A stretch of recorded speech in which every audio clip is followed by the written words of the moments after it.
Bienvenue dans cette nouvelle édition de l'Africa Tonight. Au sommaire, la tenue du second tour de la présidentielle incertaine au Libéria. La Cour suprême a suspendu le processus électoral et ce afin d'examiner les recours déposés par des candidats concernant de supposées irrégularités lors du premier tour.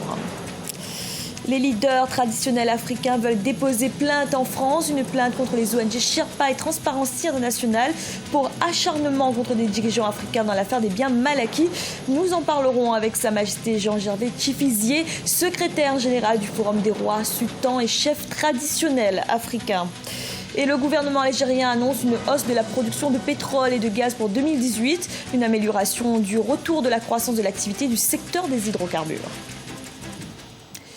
Mais tout d'abord, un nouveau rebondissement dans l'affaire Pistorius en Afrique du Sud. Le parquet a demandé ce vendredi à la justice une peine plus sévère pour l'athlète, condamné à 6 ans de prison pour le meurtre de sa compagne Riva Steenkamp. La Cour suprême a renvoyé vendredi son jugement, une date qui n'a pas été précisée.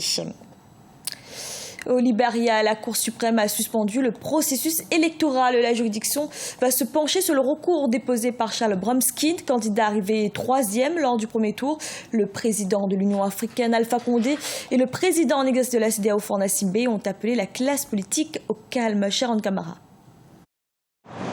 Le second tour de l'élection présidentielle au Libéria, qui était prévu pour le 7 novembre 2017, pourrait bien être reporté. La Cour suprême a ordonné le gel du processus électoral afin d'étudier le recours déposé à la commission électorale par Charles Brumskine, l'un des candidats battus au premier tour du 10 octobre. Ce dernier a dénoncé des irrégularités et des fraudes massives. Conformément à l'ordonnance de suspension émise par l'honorable Cour suprême déroulant de la pétition déposée par le Parti de la Liberté, la commission électorale a immédiatement mis en suspens toutes les activités et préparations relatives à la conduite du scrutin du 7 novembre 2017, en attendant la décision finale de la Cour suprême. Ce second tour, qui va opposer le député et ancienne gloire du football George Weah à Joseph Boakai, l'ex-vice-président sous le régime de la présidente Ellen Johnson Sirleaf, est donc suspendu le temps de l'enquête. Afin d'éviter une crise politique au sein du pays, les dirigeants des organisations régionales de la CEDEAO et de l'Union africaine ont rencontré tous les candidats à l'élection, ainsi que la présidente sortante, afin d'appeler à l'unité et à la paix. Nous avons une constitution, nous sommes des citoyens respectueux des lois et nous avons des droits. Comme je l'ai dit, nous attendons de voir ce qui ressortira du processus. La décision de la Cour suprême libérienne a soulevé des tensions dans la capitale, où les souvenirs des 14 ans de guerre civile hantent encore les habitants. Charles Brumskine, le candidat ayant dénoncé les irrégularités, réclame la tenue d'un nouveau premier tour et surtout le remplacement des membres de la commission électorale. Dans l'actualité également, le Forum des rois, sultans et chefs traditionnels du continent africain a décidé de s'associer au grand conseil représentatif des associations noires de France pour déposer plainte, une plainte contre les ONG Sherpa et Transparency International pour acharnement contre des dirigeants africains dans l'affaire dite des biens mal acquis. Et pour en parler, nous recevons Sa Majesté Jean-Gervais Tchifizié, secrétaire général du Forum des rois, sultans et chefs traditionnels du continent africain. Bienvenue. Bonjour. Merci d'avoir accepté notre invitation. Sa Majesté, qu'espérez-vous en déposant ces plaintes, faire condamner ces ONG qui ont révélé des affaires de corruption? D'abord, il faut dire que nous n'avons pas encore porté plainte. Nous avons l'intention et nous sommes en train de consulter des experts parce que nous voulons comprendre réellement les fondements des plaintes contre les pays pétroliers africains. Donc nous sommes en train d'étudier avec nos conseils juridiques une possibilité, mais cela se fera voir lorsque le conseil nous dira que c'est fondé. Alors, il faut avoir commis une faute pour être condamné. Quelle faute a commis, selon vous, ces ONG ? Une plainte préméditée et orientée, c'est très grave. Orientée de quelle manière? Pourquoi seulement les pays pétroliers africains? Quel type de conflit d'intérêts, d'après vous, il y a derrière ces plaintes? Quand on regarde les pays qui ont été condamnés, c'est les pays qui produisent le pétrole en Afrique. Mais quel est l'intérêt, selon vous, qu'ont ces ONG, un Sherpa et Transparency International? Vous savez, ça doit être des manipulés, je suis sûr. Manipulés par qui? Je ne sais pas, c'est l'enquête qui le prouvera. Cette plainte, elle intervient juste après le procès du vice-président équato-guinéen Teodoro Guema Obiang Mangue. Est-ce une réaction par rapport à sa condamnation? Ça fait partie des dossiers des pays qui sont donc indexés. Sinon, il y a le Congo, le Gabon, la Guinée équatoriale, l'Angola et même la Libye. Et donc, je suppose qu'il faut qu'on comprenne pourquoi c'est les pays pétroliers africains qui sont indexés dans cette histoire. Et puis, dans le monde, n'y a-t-il pas d'autres continents où il y a ces genres de problèmes? C'est seulement l'Afrique. Vous dites que ces ONG ne visent que des intérêts africains. Pourtant, on a l'exemple de l'ONG Sherpa qui a déposé plainte contre le groupe français BNP Paribas. Donc, finalement, leur plainte ne vise pas uniquement Mais en France, à part BNP Paribas, les politiciens français n'ont jamais commis de gaffe financier. Est-ce qu'ils ont déjà porté plainte contre un homme politique français? C'est ce que je voudrais savoir. Parce que là, vous parlez d'une société, ne confondez pas les choses. Vous parlez des chefs d'État africains et vous confondez avec les pilleurs de l'Afrique. Mais ce sont quand même des intérêts français qui sont visés par cette plainte. Oui, mais les intérêts français qui sont visés par la plainte, mais ça, c'est les intérêts qui ne concernent pas le continent africain. Nous sommes là pour défendre le continent africain, s'il vous plaît. Et je voudrais vous dire une chose, ma fille. Les données ont changé.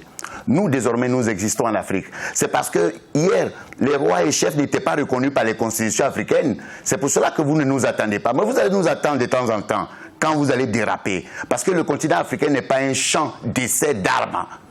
Pourquoi justement cette plainte vient des chefs traditionnels africains? Oui, parce que nous considérons que trop, c'est trop. Pourquoi avoir choisi le cran pour vous associer? Écoutez, quand une maison brûle, on n'a pas besoin d'avoir l'eau potable pour éteindre le feu. C'est-à-dire, est-ce qu'il y a une question identitaire derrière ça en s'associant au CRAN, justement? Non, on ne s'associe pas au CRAN. Le CRAN a eu un mandat par l'Union africaine pour mettre en place la 6e région du continent africain. Et nous travaillons avec l'Union africaine. Nous faisons notre politique, c'est de soutenir l'Union africaine. Et nous sommes là parce que l'Union africaine a donné un pouvoir au CRAN pour mettre en place la 6e région.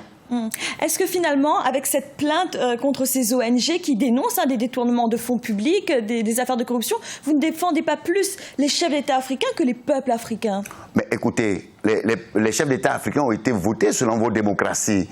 Et donc, si ton fils est pris dans un engrenage pas trop démocratique, parce que c'est orienté, pourquoi forcément ces pays qui produisent pétrole? Pourquoi on ne va pas contre un président, le président du Burkina? Pourquoi on ne va pas contre le président du Ghana ou le président d'un autre pays quelconque? Seulement les pays pétroliers. Et pourquoi?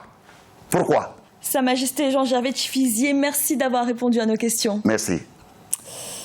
La Banque mondiale a révélé son rapport Doing Business pour l'année 2018, un rapport qui classe les pays selon leur climat des affaires. En Afrique, Maurice, le Rwanda et le Kenya sont dans le top 3. Maurice se classe au 25e rang. Au niveau mondial, l'institution de Bretton Woods a également noté que les économies d'Afrique subsaharienne détiennent pour la 2e année consécutive le record du nombre de réformes mises en œuvre pour améliorer l'environnement des affaires. En Algérie, la production en pétrole et en gaz devrait augmenter de 6,5% en 2018, une amélioration globale en raison du retour de la croissance de l'activité du secteur des hydrocarbures. De nouveaux champs seront d'ailleurs mis en service dès l'année prochaine pour stimuler la production d'énergie, principalement le gaz. Aïssatou Diamanka Besselanda.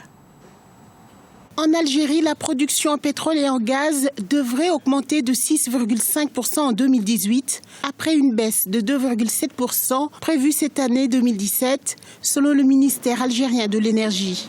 Le gouvernement prévoit 33,6 milliards de dollars de revenus de ses exportations d'hydrocarbures en 2018 par rapport aux 32,3 milliards de dollars de revenus pour l'année 2017. L'économie algérienne tient encore trop, de mon point de vue, et pas uniquement de mon point de vue à moi, mais de tous les observateurs, sur les hydrocarbures, le gaz et le pétrole.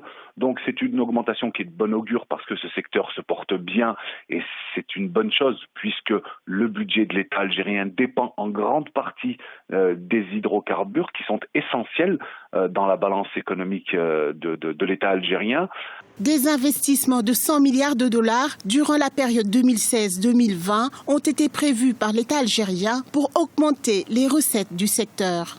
Déjà le 1er octobre 2017, le Premier ministre Ahmed Ouyahia exprimait la nécessité pour l'État algérien de réviser la loi sur les hydrocarbures pour accélérer les investissements étrangers qui permettront de faire progresser la croissance dans ce secteur. L'Algérie doit se mettre au diapason, notamment dans le secteur pétrolier, pour attirer les investisseurs étrangers et améliorer les recettes financières du pays. À noter que le secteur pétrolier représente 95% des exportations et 75% des recettes publiques. De nombreux champs gaziers devront être opérationnels en 2018. Le gouvernement algérien espère que ces nouvelles installations pourront contribuer à l'augmentation de la production et solidifier la croissance économique nationale. Et la visite à Bamako des 2 émissaires de la Fédération internationale de football s'est achevée ce 2 novembre. Sans surprise, la FIFA n'a pas reconnu l'élection le 10 octobre dernier de Mamoutou Touré à la tête de la FEMAFOOT, la Fédération malienne de football. Elle devrait annoncer la semaine prochaine la mise en place d'un comité de normalisation. Ce journal a été réalisé par l'ensemble de la rédaction. Merci de l'avoir suivi. Retrouvez dans un instant une nouvelle édition de l'information.